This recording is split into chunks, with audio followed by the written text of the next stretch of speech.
네, 안녕하십니까. 이번 시간에는 학습 전략, 영역별 학습 전략 영상이라고 있는데 그러면서 여러분이 어휘도 했고 문부도 했고 논리도 했고 독해도 했잖아요. 다음 기출문제 편을 한번 해보겠습니다. 기출분석편. 예, 사람들이 이제 보통 이 촬영을 하는 시점은 하반기쯤입니다. 하반기가 좀 되고 나면 우리 커리큘럼 상으로 되면 이제 301 끝나고 401쯤 할 때쯤 되면 다들 이제 실력이 조금 붙었다는 생각이 들어가지고 다들 기출 언제 해요? 기출 이런 얘기 많이 해요. 그런 학생들을 위해서 지금 딱 요 설명을 좀 하겠습니다. 작년에 찍었던 영상이랑 거의 큰 변화가 없습니다. 자, 잘 들으세요. 기출 분석이랑 관련해서 하고 싶은 말이 있습니다. 포인트가 뭐냐? 기출 분석편은 사실은 전체 커리 중에서 여기 있어요. 여기. 어디냐면 9월부터 들어가는 이 부분에 보시면 기출 특강 여기 10월, 11월, 11월 했죠. 11월, 12월에 기출 분석이 들어가는데요. 여러분, 지금부터 풀면 안 되냐? 이런 생각을 많이 합니다. 좀 너무 늦지 않냐?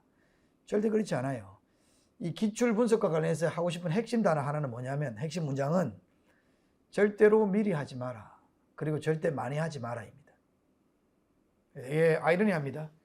기출 분석편을 가르치는데 할 말이 뭐냐면 기출 분석편 너무 빨리 하면 안 된다. 예요. 왜냐하면 포인트가요. 이겁니다. 기출은 많이 푸는 게 중요한 게 아니라 기출을 잘 풀 수 있는 실력을 갖추는 게 중요한 거예요. 사람들은 그 두 개를 혼재해서 생각해요. 내가 지금 실력이 없으니까 기출문제 많이 풀다 보면 기출문제 푸는 실력이 늘겠지. 그렇지 않아요. 기출은 많이 푸는 게 중요한 게 아니라 기출을 잘 풀 수 있는 실력을 빨리빨리 갖춰놓는 게 중요해요. 그래서 심지어 극단적으로 이야기해서 기출을 푸는 시점을 저는 이렇게 생각합니다. 해당 학교 시험 보는 일주일 전 또는 3일 전에 풀어도 괜찮아요. 그때까지 완벽한 준비가 돼 있으면 3일 동안 한 3개 풀고 시험 치러 가도 됩니다. 근데 준비가 안 된 학생이 9월 달부터 혹은 8월 달부터 기출을 그냥 계속 풀고 있는데 계속 틀려. 계속 60점이야. 그거 왜 풀어요? 선생님, 그 60점이죠. 계속 풀다 보면 성적이 늘어가지고 90점이 되겠죠. 절대 안 돼요. 한 번 풀어봤고 두 번 풀어봤고 세 번 풀어봤을 때 일정한 점수 80점, 90점이 안 나오면 풀면 안 됩니다. 빨리 기본으로 돌아가야 됩니다. 그래서 하고 싶은 말이 기출은 빨리 푸는 게 중요한 게 아니고 잘 풀 준비를 하는 게 중요한 겁니다. 그걸 절대 잊어버리면 안 돼요. 가자. 그래서 이거 보세요. 기출에 제가 기준 하나 잡아드리겠습니다. 우리 D 시리즈를요 반드시 선행하거나 또는 병행해야 됩니다. 기출하기 전에는 D 시리즈를 선행 또는 병행을 해야 됩니다. 왜? 기출을 잘 풀 수 있는 실력을 갖추는 게 여기니까. 이해되겠어요? 심지어는 이것도 잘 안 된다 싶으면 101부터 401, 특히나 101부터 301 다시 돌려나가는 학생들도 많아요. 기출은 많이 푸는 게 아니고 잘 푸는 거고 잘 풀 준비를 하려고 그러면 D 시리즈를 시험 논리에 맞게끔 가르치는 이 D 시리즈를 선행하거나 혹은 같이 병행을 해야 됩니다. 그 다음 선행하고 병행만 한다고 해서 기출을 풀 수 있는 것도 아니에요. 여기서 정답률 기준으로 D 시리즈를 딱 시험 치면 저희가 인강학생들 같은 경우는 정답률을 공개를 하고 현강학생들은 시험지를 주잖아요. 자기가 정답률이 50% 넘는 문제를 3개 밑으로 틀려야 그래야 기출을 풀 자격이 있는 겁니다. 이거 잘 들어야 돼요. 정답률 50% 넘는 거는 대부분의 절반의 학생들이 맞추는 문제들이니까 충분히 일정한 수준의 그냥 적절한 수준의 문제겠죠. 근데 그거를 본인이 만약에 3개 이상 틀려요. 이 말은 우리 반에서 전체 통계를 봤을 때 30% 밖으로 튕겨 나가는 거거든요. 전체 통계 성적 순으로 30% 밖을 나갔는데 기출 공부를 한다? 그러니까 시간은 시간대로 쓰고 계속 안 될 짓을 하는 겁니다.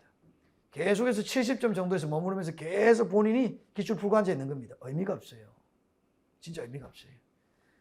D 시리즈를 선행하거나 병행하시길 바라고 50% D 시리즈 성적표를 봤을 때 50% 정답률 이상의 문제들이 있을 거 아닙니까? 50, 60, 70, 80, 90. 근데 50% 정답률이 50% 이상의 정답률이 되는 거에서 네가 3개 이상 틀리면 안 돼요. 50%, 60%, 70%, 80%, 90%, 100% 정도의 평이한 문제를 3개 이상 틀리면 그건 빨리 접어야 됩니다. 기출 같은 거 생각하지 말고 D 시리즈에 더 많은 신경을 써야 되고 이거를 또 3개 이하로 맞추려고 그러면 D 시리즈를 하면서도 그 문제를 신경 쓰면서 이전 과정을 복습해야 되는 거예요. 단어를 포함해서. 그러니까 절대로 기출, 오늘 아이러니한 이야기를 합니다. 기출 분석편을 이야기하는데 기출 분석편을 하면 안 되는 경우를 이야기하고 있어요. 이 기준을 잡기 바랍니다. 오케이. 그 다음 기출이라는 것은 총 이렇게 해요. 기출을 그러면 풀게 됐다. 내가 이제는 이 정도는 되는 것 같다. 그래서 난 좀 실력을 키우기 위해서 기출을 좀 하고 싶다. 그런 학생은 이렇게 하면 됩니다. 2단계가 있어요. 그냥 마구잡이로 하면 안 됩니다. 본인이 건국대학교나 숙명여대나 이런 데 갈 때 아니지만 지금 저는 소송한만 칠 건데요. 경찰대만 칠 건데요. 라고 해도 기출문제를 활용하는 방법은 있습니다. 먼저 이 학교들 순으로 문제를 푸세요. 건숙, 국, 외, 동, 홍. 왜냐? 이 학교들이 문제가 평이해요. 그래서 기출문제로 내가 이전에 배웠던 걸 연습하기에 참 좋은 문제들입니다.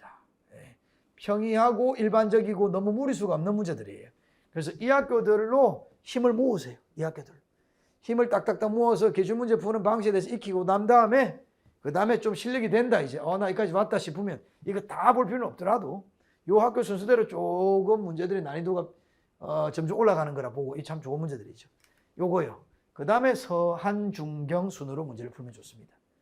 서한 중경 순이 제일 좋아요. 그 다음에 이화여대 7학생은 잘 들으세요.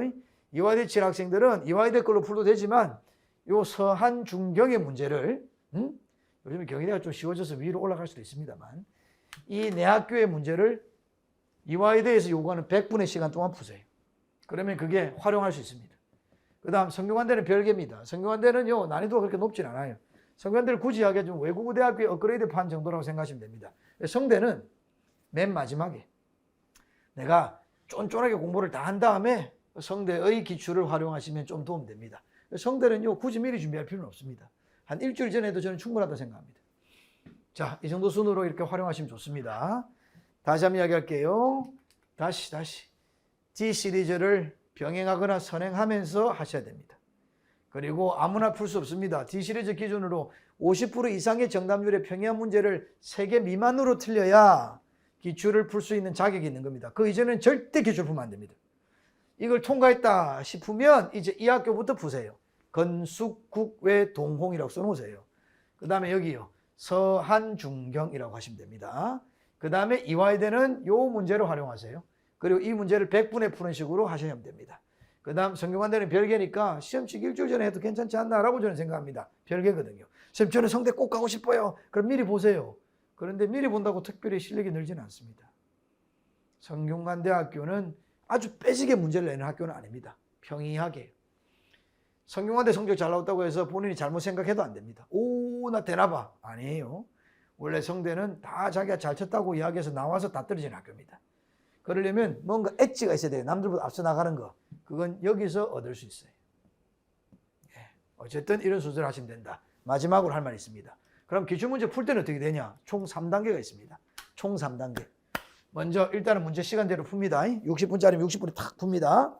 풀고 나서 그 다음에 해설을 딱 봅니다. 이러면 안 돼요. 그래서 다들 망하는 거예요. 60분의 시간을 딱 재고 푼 다음에 해설을 바로 보면 안 돼. 해설 강의를요. 이래요. 30분 동안 자체 분석을 합니다. 해설지 없이 합니다. 정답을 알려주세요. 그럼 제가 좀 더 효율적으로 공부할 것 같아요. 절대 안 해요. 본인이 양심껏 생각해 보면 이거 어떤 문제가 자기가 좀 어려운 문제다라는 걸 알아요. 그래서 그 문제를 더 집중적으로 파거나 아니면 쉽지만 내가 실수했을 것 같다는 생각이 드는 문제도 풀어야 됩니다. 답지를 미리 주거나 해버리면 어떤 일이 벌어지냐면 이런 일이 벌어져요. 지가 맞췄지만 사실은 우연하게 맞춘 문제, 그냥 뽀록으로 맞춘 문제도 맞다고 생각하고 넘어가거나 어려운 문제를 틀렸는데 쉬운 문제를 틀렸는데 맞췄다고 생각했는데 이게 틀린 것도 그냥 대충 넘어가나 이럽니다. 다시 절대로 해설지 없이 30분 동안 양식껏 자체 분석을 차분하게 하세요. 60분짜리면 30분만 분석하면 됩니다. 실력이 두 번째 단계에서 진짜 늡니다. 본인한테 가장 솔직한 시간이거든요. 60분으로 시간 풀고 30분 정도로 절반의 시간으로 다시 분석한 다음에 그 다음에 해설 강의를 들어요. 해설 강의는 어떻게 듣냐면 1.5배속으로 빨리 들어도 돼요. 그리고 제가 해설 강의 할 때 이렇게 할 겁니다. 쉬운 문제를 천천히 설명하고 그렇게 안 합니다. 빨리 할 겁니다. 그리고 어려운 부분들, 학생들이 정답률 기준으로 봤을 때 한 40%에서 60% 사이에 있는 그런 문제들 위주로 많이 설명할 겁니다. 이거 꼭 맞춰 합격하는 그런 분위기로. 쉬운 걸 빨리 넘어가고. 그런 걸 보면서 제 해설 강의가 와 거저 먹네? 요즘 학생들이 날 먹이라고 그러던데 날로 먹네? 이렇게 하지 않습니다. 그 학생이 진짜 위험한 거예요. 시험이라는 게 n분의 1이 아니에요. 각 문제들마다 똑같은 시간을 배회하는 게 아니에요. 여기서 시간 아껴서 여기서 시간 넣고 이렇게 선택과 집중을 가르치는 게 바로 해설 강의일 겁니다. 그러니까 절대 날먹 아닙니다. 오해하지 마세요. 그러니까 그렇게 하려고 그러면 2단계를 잘 해와야 됩니다. 포인트가 뭐냐면 이거예요. 봐요. 2단계에서 모든 게 결정돼요. 가르쳐 보면서 느끼는데 학생들이 다 일정한 실력으로 다 허겁지겁 푸는데 정말 자기 찐 실력이 키워지는 그 힘을 숨겨서 자신의 잠재력이 점점 커지는 순간은 이 2번입니다. 답을 알려주지 않을 때 30분의 시간으로 바로 풀고 나서 60분을 바로 풀고 나서 그 30분의 시간에 본인이 알아요. 그 느낌을. 내가 어느 정도 수준이고 내가 뭘 모르고라는 걸 느껴요. 이때 점점 맺고 나가는 실력. 그런 게 차이면 좀 도움이 많이 됩니다. 2단계의 포인트를 두고 잘 한번 해보시기 바랍니다. 자, 저 이제 끝낼 거예요. 저 요약하고 끝낼 테니까 잘 들어보세요. 아이러니하게도 기출분석 해설편입니다. 그런데 학생들한테 하는 말이 기출분석 빨리 하면 안 됩니다. 기출문제는 빨리 하거나 많이 푸는 게 중요한 게 아니라 잘 풀 수 있는 실력을 갖추는 게 중요해요. 그래서 심지어 극단적으로 이야기하면 시험 치는 전전날에 시작해도 된다라고 생각해요. 그때까지 본인이 준비가 안 됐으면 풀면 안 되는 거니까. 그때까지 어쨌든 최고의 준비를 해놓으세요. 그 최고의 준비의 기준은 뭐냐? D시리즈에서 50% 정답률을 가지고 움직이는 게 제일 좋아요. 세 번째, 방금 이야기한 것처럼 2단계의 포인트를 두세요. 시험 문제를 60분에 열심히 푸는 게 중요한 게 아닙니다. 저희 D시리즈 때도 그렇습니다. 학생들이 모여가지고 시간에 딱 1시간 동안 문제를 풀고 20분 동안 쉬는 시간을 주는데 그때 놀러 다니는 학생들이 많아요. 물 먹으러 가고. 그게 아니에요.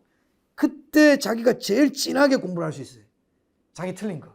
그러면 다음번 1회차 때는 망해도 2회차 때는 좀 나아져요. 그 2단계를 잘 기억하시고 해설 강의는 그냥 확인하는 단계에 불과하다. n분의 1이 아니라 선택과 집중으로 확실한 부분들, 맞춰야 되는 문제들의 이야기들을 할 거다. 그런 거 위주로 빨리 1.5배속 들으면 시간 그렇게 많이 안 걸립니다. 그래서 좀 실력을 빨리 갖추는 학생들은요, 아마 9월달, 10월달 끝나고 나면 11월달부터라도 하루에 2편씩 이렇게 할 겁니다. 자기가 이제 하려고 하는 그 순서대로 학교대로요. 그 돈 많이 되지요. 이런 식으로 진행하시면 되니까 저희 꼭 이 기준에 맞춰서 잘 공부하셔서 좋은 결과 나오길 바랍니다. 보통 이제 이 강의를 보게 되는 거는 이제 하반기니까 이제 다들 불안해하고 다들 전력 투기하겠죠. 시킨 대로라는 게 제일 좋습니다. 불안하면 자신을 돌아보고 더 실력을 쌓으려고 해야지 무조건 그냥 문제만 풀고 그냥 한다고 실력이 느는 게 아닙니다. 절대 잊지 마세요. 우리가 고등학교 때 학원을 덜 다녀서 떨어진 게 아니고 인강 수업을 덜 다녀서 떨어진 게 아닙니다. 제대로 자기 실력 없는 상태에서 마구잡이로 문제를 풀었기 때문에 떨어진 겁니다.